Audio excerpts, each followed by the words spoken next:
Price lord. ದೇವರ ನಾಮಕ್ಕೆ ಸ್ತೋತ್ರವಾಗಲಿ. ಇದೇ ಶನಿವಾರ ಅಕ್ಟೋಬರ್ 4ನೇ ತಾರೀಕು 2025 ಮುಂಜಾನೆ ವೇಳೆ 10ರಿಂದ ಸಂಜೆಯ ವೇಳೆ 5ರವರೆಗೂ ಇದೇ ಸಿಂಧನೂರು PWD ಕ್ಯಾಂಪ್ ಬೆಥೆಸ್ಡಾ ಪ್ರಾರ್ಥನಾಲಯದಲ್ಲಿ ಪಾಸ್ಟರ್ ಮಹೇಶ್ ಅವರು ಯೌವನಸ್ಥರ ಕೂಟವನ್ನು ಏರ್ಪಡಿಸಿದ್ದಾರೆ.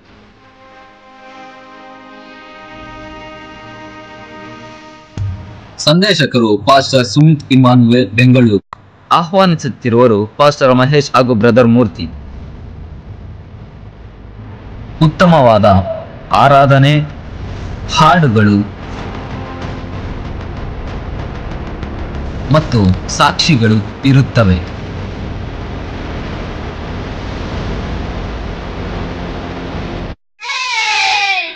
ಹಾಗಾದ್ರೆ ನೀವು ಕಾಯ್ತಾ ಇದ್ದೀರಾ? ಇದೇ ಅಕ್ಟೋಬರ್ ತಿಂಗಳು 4ನೇ ತಾರೀಕು ಶನಿವಾರ ಸಿಂಧನೂರು ಬೆಥೆಸ್ಡಾ ಪ್ರಾರ್ಥನಾಲಯದಲ್ಲಿ ಯೂತ್ ಮೀಟಿಂಗ್ ಇದೆ. ಎಲ್ಲರೂ ತಪ್ಪದೆ ಬನ್ನಿ.